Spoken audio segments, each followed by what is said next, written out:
Morning बच्चों, कैसे हैं आप सब। हम कक्षा 5 का हिंदी का जो हमारा पाठ है, थर्ड पार्ट है शेर और चित्रकार, वह कर रहे थे। हमने उसके सरलार्थ कर लिए हैं और अभ्यास के प्रश्न उत्तर कर लिए हैं। आज हम जो उसका दूसरा टॉपिक है वह करने जा रहे हैं, आपकी बात। ठीक है, आपकी बात में जो पहला प्रश्न है वह है, चित्रकार अपनी चतुराई से बच गया था। चित्रकार की जगह यदि आप होते तो बचने के लिए क्या करते। यहाँ पर जो प्रश्न पूछा गया है उसका उत्तर आपको अपनी बात में देना है, अपने आप इसका आंसर जो देना है। जैसे कि हम यहाँ पर इसका जो उत्तर है वह दे सकते हैं कि जैसे शेर एक हिंसक पशु है, अतः शेर को देखकर मैं भी चित्रकार की भांति चतुराई से बचने का प्रयास करता। ठीक है, तो अगला जो प्रश्न है ख, चित्रकार ने शेर को जंगल का सरदार कहा था। ठीक है, आप चित्रकार की जगह होते तो शेर को क्या कहकर पुकारते। तो हम शेर को जंगल का सरदार, तो जैसे कवि ने कहा था, हम उसको जंगल के राजा या वन राज कहकर पुकार सकते हैं। चित्रकार ने नाव पर चढ़कर जी भरकर सांस ली। आप किन किन अवसर यानी कि मौक़ों पर गहरी सांस लेते हैं। जैसे जब हम दौड़ते हैं तो थक जाते हैं, उस समय हम गहरी सांस लेते हैं, या प्राणायाम करते हैं तब भी हम गहरी सांस लेते हैं, या जब हम किसी डरावनी वस्तु को देखते हैं तब गहरी सांस लेते हैं। ठीक है, तो इस प्रकार जो हमारे प्रश्न थे आपकी बात में यहाँ तक है। उसके बाद जो है पाठ से आगे वो हम पढ़ते हैं।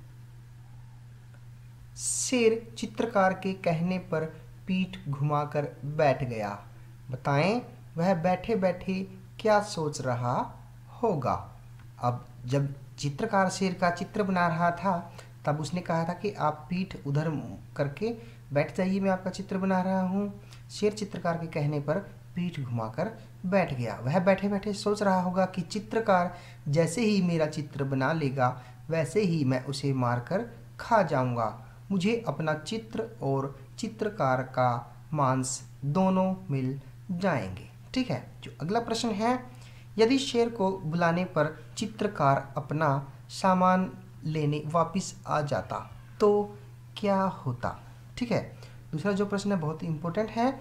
यदि शेर के बुलाने पर चित्रकार अपना सामान वापस लेने आता तो शेर उसे मारकर खा जाता। ठीक है, तीसरा जो प्रश्न बनता है हमारा, यदि झील के किनारे नाव नहीं होती तो चित्रकार अपनी जान कैसे बचाता। सोचो कैसे बचाता।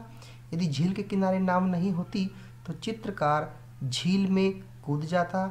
यदि शेर वहाँ से चला जाता तब झील से बाहर निकलकर अपनी जान बचाता। यदि पास में कोई पेड़ होता तो पेड़ पर चढ़कर भी अपनी जान बचा सकता था। ठीक है, वैसे झील के अंदर शेर भी कूद सकता है, ये कोई बड़ी बात नहीं है। ठीक है, पेड़ के ऊपर जो शेर है वह नहीं चढ़ सकता, तो पेड़ के ऊपर चढ़कर वह अपनी जान बचा सकता है।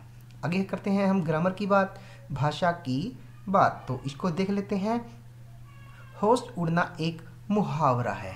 होश उड़ना क्या है? एक मुहावरा है जिसका अर्थ होता है घबरा जाना। ये हमने पढ़ा है पहले भी। घबरा जाना को बताने के लिए कई और मुहावरे हैं, जैसे पसीना छूटना। ठीक है, घबरा जाने का अर्थ कहता है पसीना छूटना।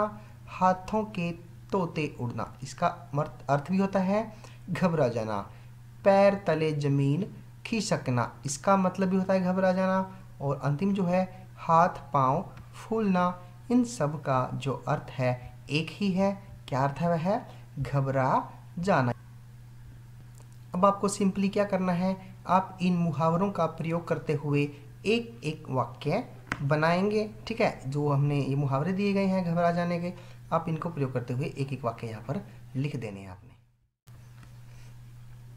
आप यहाँ पर इसके उत्तर लिख सकते हैं, जैसे कि अंग्रेजी के कठिन परीक्षा पत्र को देखकर मेरा पसीना छूटने लगा। दूसरा जो है इसका हम प्रयोग कर सकते हैं, जैसे निरीक्षक को देखकर नकल करते हुए विद्यार्थियों के हाथ पांव फूल गए। उसके बाद है शेर को देखकर चित्रकार के हाथों के तोते उड़ गए। हम लास्ट में लिख सकते हैं कि 5वीं कक्षा का परिणाम सुनकर मेरे पैरों तले ज़मीन खिसक गई। इस प्रकार आप अन्य वाक्य भी बना सकते हैं, अपनी तरफ से बना सकते हैं। उनके आपने यहाँ पर मुहावरों में प्रयोग करते हुए वाक्य कंप्लीट कर देने हैं। अगला जो प्रश्न है, चित्रकार सुनसान जगह में चित्र बना रहा था। इनके जैसे हम करते हैं ना, वो पोइम है हमारी, उसका शरारत करते हैं, तो उसकी जो पंक्ति है उसमें लिखा गया है, आपने पढ़ा है ये, चित्रकार सुनसान जगह में बना रहा था चित्र। इस कविता की जो पंक्ति को गद्य में हम किस प्रकार लिख सकते हैं कि चित्रकार सुनसान जगह में चित्र बना रहा था। आगे की जो पंक्तियां दी गई हैं उसमें आपको गद्य के अंदर उसको लिखना है जैसे यह पंक्ति लिखी गई है। जैसे यहाँ लिखा है, इतने में ही वहाँ आ गया यमराज का मित्र। तो आपने इसको जो गद्य में लिखना है वह कैसे लिखेंगे कि कविता की जो यह पंक्ति दी गई है इसको हम गद्य के अंदर लिखते हैं, इतने में ही वहाँ पर यमराज का मित्र आ गया। जो दूसरी पंक्ति है हमारी, झील किनारे नाव लगी थी एक रखा था बांस। तो इसको हम कैसे लिखेंगे कि झील के किनारे नाव लगी थी, उस पर एक बांस रखा था। तो इस प्रकार हम इसको गद्य के अंदर लिख देंगे। ठीक है। आगे जो है, चित्र बनाने वाले को चित्रकार कहा जाता है। चित्र बनाने वाले को हम क्या कहते हैं? चित्रकार। तो बताएं इन्हें क्या कहेंगे? गीत गाने वाला। गीत गाने वाला कौन होता है? आपको पता है कि गीत गाने वाले को हम क्या कहकर बुलाते हैं? गायक। क्या बोलते हैं? गायक। कविता लिखने वाले को क्या कहते हैं? क्या कहते हैं? कविता जो लिखते हैं उसको हम क्या बुलाते हैं? कवि। क्या बुलाते हैं? कवि। और कहानी लिखने वाला वो क्या कहलाता है? कहानीकार। निबंध लिखने वाला क्या कहलाता है? निबंधकार।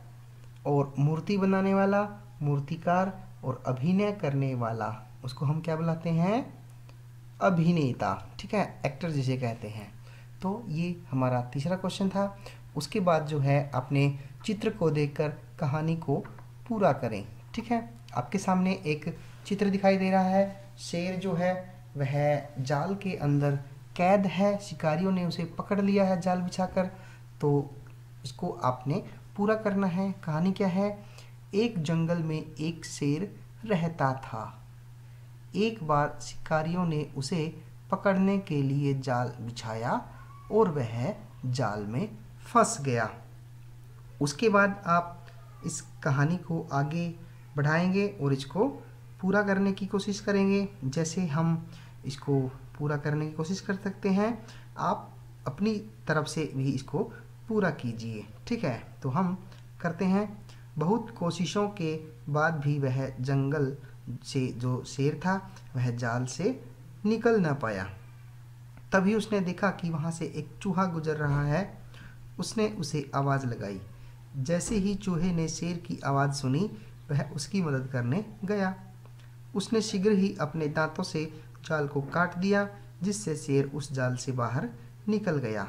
शेर ने चूहे को धन्यवाद किया और वे दोनों दोस्त बन गए। शेर ने चूहे से वायदा किया, जब भी तुम पर कोई मुसीबत आएगी तो मैं तुम्हारी सहायता करूँगा। और इस कहानी में हमें एक शिक्षा मिलती है कि अंत भले का भला। ठीक है, तो इस प्रकार आप इस कहानी को अपने तरीके से भी पूरा कर सकते हैं। आप कोई और कहानी भी बना सकते हैं। ये हमने एक छोटी सी कोशिश की है, तो आप भी कोशिश कीजिए। ठीक है, तो आज का वीडियो इतना ही। कल के लिए हम अगली वीडियो लेके आएंगे आपके लिए। तब तक के लिए बाय बाय।